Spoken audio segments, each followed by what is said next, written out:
What is up, guys? This is your boy and the Matrix, and we're back talking about Japan. And this is actually very surprising. I am here at sankakucomplex.com, and it says Japan's Communist Party slams Dragon Quest for gender stereotypes and excessive sexiness. Right? This is very surprising because I had absolutely no idea that Japan had a communist party. Okay, Japan has been known for being a liberal democracy. And look, I am not here to talk about politics. This is not a political channel. We're not going to get into politics. Okay, we're going to... I know it's the nowadays, politics are kind of like avoidable because they're everywhere. They're in your TV shows, games, everywhere. So it's kind of avoidable. But I'm not going to get into that, okay? I promise. We're strictly going to talk about what they are saying about Dragon Quest and how hypocritical it actually is. All right. So before we continue, guys, make sure to subscribe to the channel. Make sure you hit the notification bell for future notifications. I talk about anime, manga, video games, geek culture, Japanese culture. So if you're into any of that, then make sure to subscribe. Now on with the show. Okay, so Dragon Quest. It says here the Japanese Communist Party, Daily Organ, which is I guess like a newspaper called Shinbun Akahata, recently published an essay criticizing the classic Dragon Quest series for its strong male perspective with gender stereotypes and excessive sexiness, a turn of events some would sooner suspect that happens in the West. Yeah. Sounds very familiar, doesn't it? It sounds very familiar. Turn on the news, go to YouTube, go on social media, you see it all the time. Gender stereotypes, gender this, gender that. The male gaze. You hear that language in the West all the time. So I guess the Japanese Communist Party is trying to bring that to Japan, that mentality. Or, there's already people in Japan with that mentality, which is absolutely ridiculous. And then it says a translated excerpt from the Shinbun Akahata newspaper that discusses the franchise's problematic elements. Right, so here's the newspaper, right? Here's the newspaper. And I can't read Japanese, so let's go ahead and continue. Well, basically, this newspaper here is being translated down here. Now, like always, I'm going to skip to the parts that really matter and, skip all the fluff and junk. So here it says, so the writer of the article says, there's been one problem that's been bothering me throughout the whole thing while he's playing Dragon Quest, right? He's playing Dragon Quest, and he's saying that it has to do with the gender problems. Right? It says, I feel that there's strong male perspective everywhere. Yeah, that's a bad thing. It says, for example, the chosen one who was born to save the world is male, and there's even a childhood friend who continues waiting and saves herself for the hero.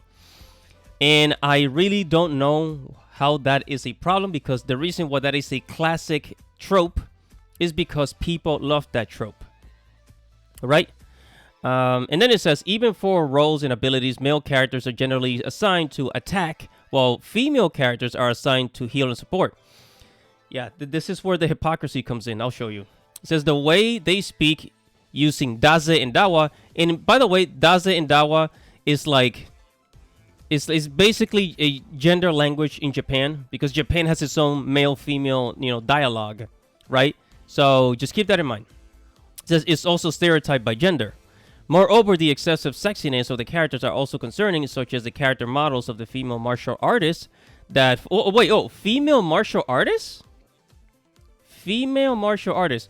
Bro, are you telling me that some males are not just... that some females are not just healers, as you were saying up here in the article?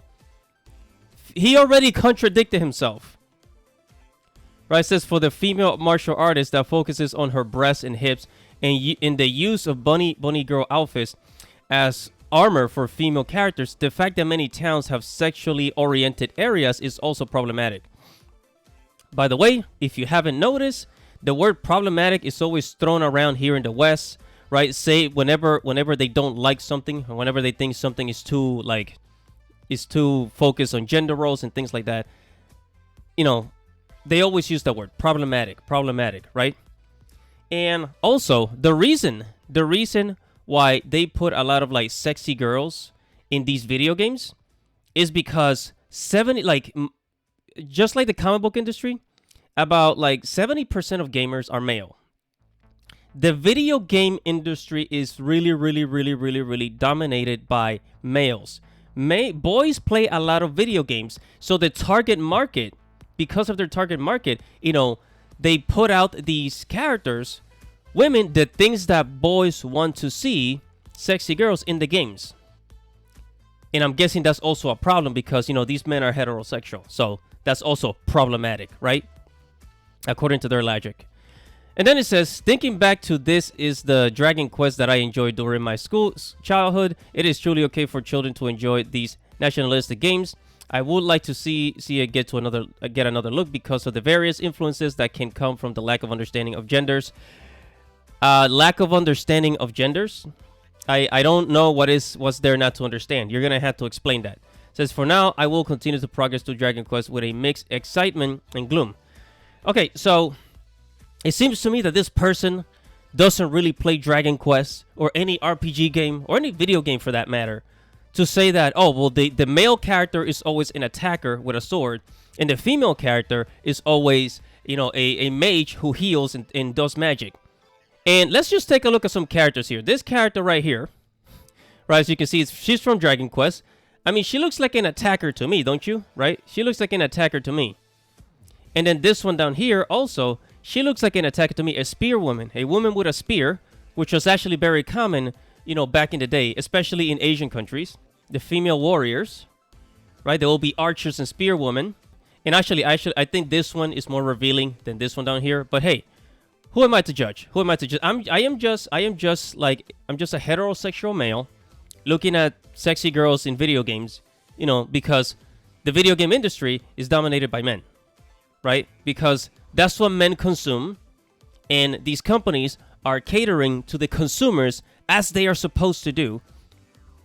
But these gender delusional people think that they can tuck you down for being like heterosexual or for following gender stereotypes or gender norms, right?